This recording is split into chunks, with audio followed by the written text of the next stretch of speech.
नमस्ते क्लास। आज हम डिस्कस कर रहे हैं आपकी एक्सरसाइज 3.3।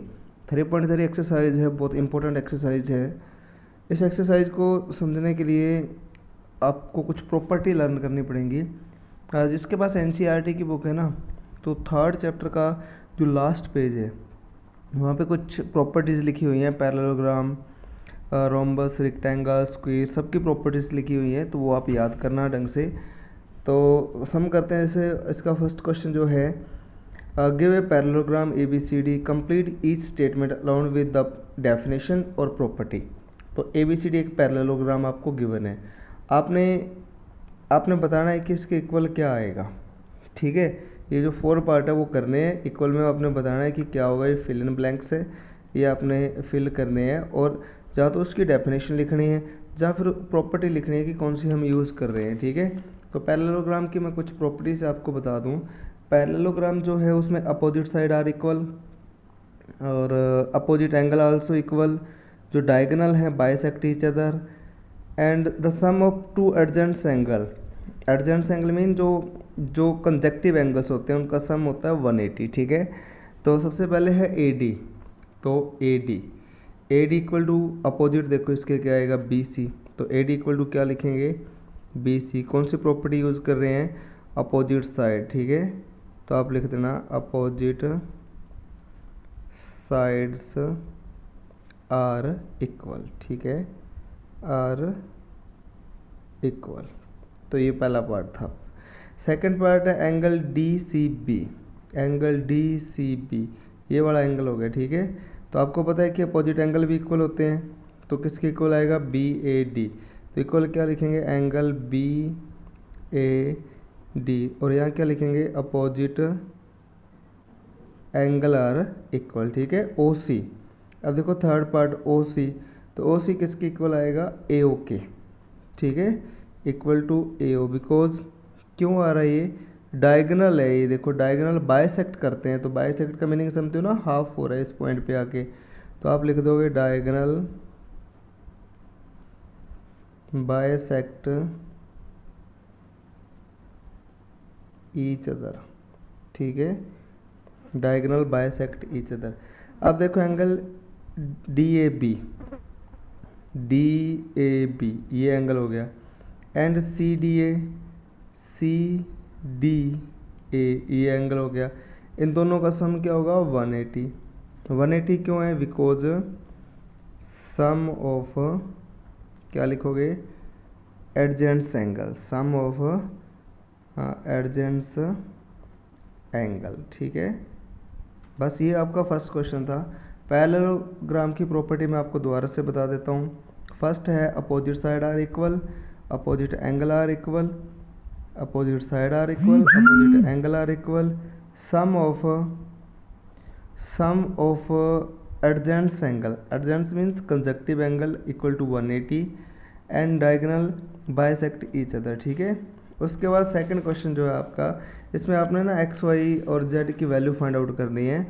तो जैसे फर्स्ट है, फर्स्ट में देखो y इक्वल टू क्या आएगा, देखो y इक्वल टू 100 आएगा। क्यों आएगा, कि अपोजिट एंगल है, तो यहाँ आप क्या लिखोगे, बिकॉज अपोजिट एंगल। ठीक है, अपोजिट एंगल्स आर इक्वल। ठीक है, एंड देखो y plus z equal to क्या होगा 180। ये कौन से एंगल हैं, सम ऑफ एडजेंट्स एंगल। ठीक है, तो यहाँ से देखो y की वैल्यू अपने पास 100 है, तो 100 प्लस z इक्वल टू 180, और z की वैल्यू फाइंड आउट करेंगे तो 180 माइनस 100, तो z इक्वल टू कितना आ गया 80 आ गया। तो ये z की वैल्यू मिलेगी। अब रह गया x, आपको पता है कि ये 100 आ गया। ठीक है, 80 आ गया ये। ठीक है, 80 आ गया ना, तो आपको पता है कि अपोजिट एंगल इक्वल होते हैं।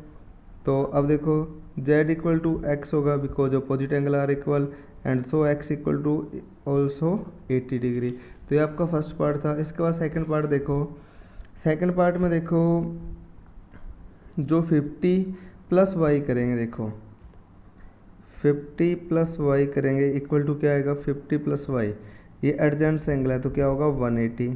तो आपने लिखना ही है सम ऑफ एडजेंट्स एंगल। ठीक है, तो y की वैल्यू निकालेंगे तो 180 माइनस 50 एंड इक्वल टू क्या आएगा 130। तो y की वैल्यू क्या मिलेगी, देखो 130 मिलेगी। अब आपको पता है कि y इक्वल टू एक्स होगा, y और x कौन से एंगल हैं, अपोजिट एंगल हैं, तो आप लिख दोगे यहाँ अपोजिट एंगल। ठीक है, ये लिखनी है बातें जो भी आप यूज कर रहे हो, अपोजिट एंगल्स। तो देयरफॉर x की वैल्यू भी कितनी आ गई, 130 आ गई। अब देखो ये आपको 50 मिल गया, ये 130 मिल गया, ये भी 130 मिल गया। अब आपने z की वैल्यू फाइंड आउट करनी है। ठीक है, उसके लिए आपके पास 2 मेथड्स हैं। आप इन तीनों एंगल का यूज़ करके ये वाला एंगल फाइंड आउट कर लो। ठीक है, ये वाला फाइंड आउट करेंगे तो 50 आएगा। वैसे भी देखो अपोजिट एंगल इक्वल होते हैं। अब आपको पता है कि ये पूरा जो एंगल है वो लीनियर पेयर है, लीनियर पेयर है, तो आप z भी फाइंड आउट कर सकते हो क्योंकि दोनों का ऐड कितना होगा 180। तो 180 है, 50 ये आ गया तो 130 आएगा।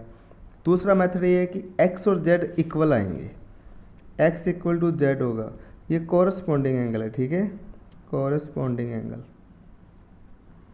एंगल लिख लेना आगे। तो देयरफॉर z इक्वल टू क्या आ गया 130 आ गया। तो ये आपका पार्ट हो गया। एक आधा पार्ट इसका और करवा देता हूँ, जैसे इसका मैं आपको करवा देता हूँ 5th पार्ट, बीच वाले आप खुद करके देखना। 5th पार्ट में देखो क्या है, हाँ ये एंगल आपको गिवन है, ये भी गिवन है, आपने एक्स वाई जेड की वैल्यू फाइंड आउट करनी है। तो आप देखो कि y की वैल्यू क्या होगी, y इक्वल टू 112 आएगा। क्यों आएगा, क्योंकि ये कौन से एंगल है, अपोजिट एंगल्स हैं, अपोजिट एंगल्स आर इक्वल। ठीक है, ये पैरेललोग्राम है तो अपोजिट एंगल तो इक्वल आएंगी। तो y की वैल्यू क्या आ गई 112 आ गई। ठीक है, अब देखो y plus 40 plus X equal to 180 होगा। ये क्यों होगा, एंगल सम प्रॉपर्टी से होगा। देखो यहाँ देखो, आप ऊपर ऊपर देखो, ये ट्राइंगल बन रही है ना ट्राइंगल, ऊपर ऊपर देखो ट्राइंगल के तीनों एंगल का सम कितना होता है 180, जिसमें से दो अपने पास हैं, y की वैल्यू है अपने पास 112, एक 40 और एक x है, इक्वल टू क्या है 180, दोनों का ऐड करते हैं तो 152 आ गया, इक्वल टू एक्स है और प्लस एक्स और इक्वल टू 180 है। एक्स की वैल्यू निकालेंगे 180 माइनस 152 तो क्या आएगा, देखो 8 और 28 आ गए। ठीक है, तो एक्स की वैल्यू कितनी मिली हमें 28। ठीक है ना, वाई की वैल्यू मिलेगी, एक्स की वैल्यू मिलेगी, अब रह गया जेड, तो जेड ये है देखो। ठीक है, इसकी वैल्यू हमें फाइंड आउट करनी है। तो ये और ये एंगल भी इक्वली आते हैं। ठीक है, ये अल्टरनेट एंगल्स होते हैं। यह प्रॉपर्टी है कि जिसे आप लर्न कर लेना, मैं बता देता हूँ। जब दो पैरेलल लाइन आती हैं, ये दोनों लाइन पैरेलल हैं क्योंकि ये पैरेललोग्राम है, और एक ट्रांसवर्सल लाइन ऐसे होती है, तो ये वाले एंगल्स जो होते हैं वो इक्वल आते हैं, ये अल्टरनेट एंगल्स होते हैं। ठीक है, तो x equal to Z because of alternate angles. ठीक है, तो x की वैल्यू क्या आई थी 28, तो देयरफॉर z भी क्या होगा 28। ये आपके क्वेश्चन नंबर था आपका सेकंड। तो सेकंड के दो पार्ट बचे हैं, वो आप खुद करके देखना। उसके बाद देखो can a coordinator A B C D be a parallelogram. तो आपने बताना है कि कोई भी coordinator A B C parallelogram हो सकता है इन कंडीशन को लेके या नहीं हो सकता। ठीक है, तो एक एक करके हम डिस्कस करेंगे। एक रफ ड्रा कर लेते हैं, ए बी सी डी एक कोऑर्डिनेटर ड्रा कर लेते हैं, ए बी सी डी।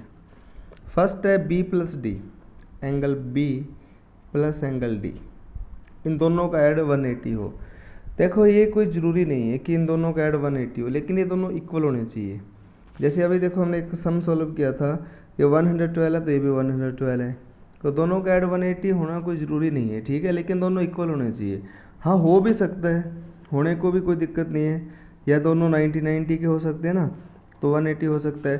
तो जो फर्स्ट पार्ट है ना वो क्लियर नहीं है, तो may be possible, may be possible. ठीक है, जो पार्ट नंबर सेकंड है मे बी पॉसिबल और नॉट पॉसिबल, दोनों ही है इसमें, और नॉट पॉसिबल।